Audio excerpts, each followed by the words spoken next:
सहारनपुर में उत्तर प्रदेश के सीएम योगी आदित्यनाथ का दौरा इस बार काफी अलग रहा। पहले से काफी अलग रहा और एक नए अंदाज में नजर आए उत्तर प्रदेश के सीएम। उत्तर प्रदेश के मुख्यमंत्री योगी आदित्यनाथ सहारनपुर पहुंचते हैं, वहां पर वो अफसरान के साथ बैठक करते हैं और उसके बाद पार्टी पदाधिकारियों और पार्टी कार्यकर्ताओं के साथ भी उनकी बैठकें होती हैं और ख़ास तौर से वो एक एक पार्टी के नेता और कार्यकर्ता की हौसला अफजाई करते हैं। जैसे ही कोई नेता सामने आता है, किसी के स्वास्थ्य के बारे में जानकारी हासिल करते हैं कि आपका स्वास्थ्य कैसा है, और कई नेताओं और कार्यकर्ताओं द्वारा पार्टी हित में किए गए सराहनीय कार्यों का भी वो उल्लेख करते हुए उनकी हौसला अफजाई करते हैं, उनकी हिम्मत बढ़ाते हैं।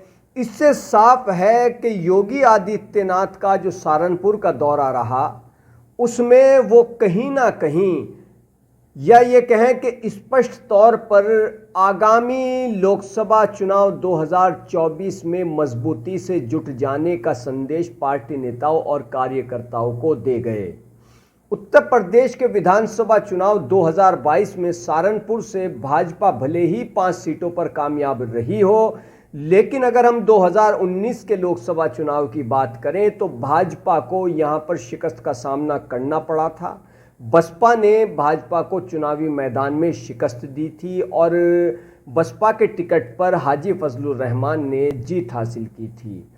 तो भाजपा सहारनपुर से 2024 के लोकसभा चुनाव में हर सूरत में कामयाबी हासिल करना चाहती है और इसकी तैयारियां भाजपा की ओर से अभी से शुरू कर दी गई हैं। जैसा कि सीएम योगी आदित्यनाथ के दौरे से साफ हो चुका है कि उनका दौरा जो सहारनपुर वो आए हैं और सहारनपुर का जो उन्होंने दौरा किया है तो वो काफ़ी अलग रहा है। उन्होंने पार्टी के कार्यकर्ताओं और नेताओं में जोश बढ़ने में कोई कसर बाकी नहीं रखी। पार्टी के नेताओं द्वारा जब योगी आदित्यनाथ से शिकायत की गई कि उनकी बात को ज़िले के अफसर नहीं सुनते, कई नेताओं द्वारा योगी आदित्यनाथ से ये कहा गया, तो उन्होंने गंभीरता से इसको लिया और कहा कि जायज़ काम कोई भी होना चाहिए। अगर उसके बावजूद भी नहीं हो रहा है, अफसर नहीं सुन रहे हैं, तो मुझे सीधे तौर पर संपर्क किया जा सकता है, मुझसे संपर्क किया जा सकता है। योगी आदित्यनाथ ने ऐसा कह करके पार्टी कार्यकर्ताओं और पार्टी नेताओं को सम्मान देने का ही काम किया है।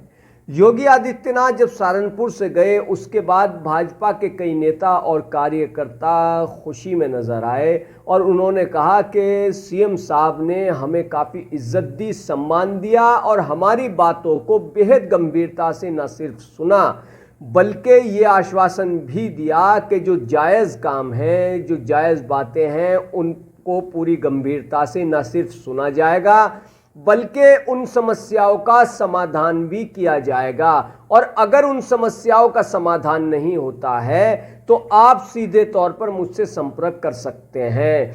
योगी आदित्यनाथ ने यहाँ एक बड़ी काबिले तारीफ बात कही। उन्होंने सहारनपुर में ये कहा, जब एक नेता ने उनसे कहा कि अफसर हमारी नहीं सुनते हैं, तो सीएम योगी आदित्यनाथ ने स्पष्ट तौर पर खुले शब्दों में ये बात कही कि चाहे विपक्षी दल के कार्यकर्ता हो, नेता हो, अगर जायज़ काम है तो वो रुकना नहीं चाहिए, सभी का होना चाहिए।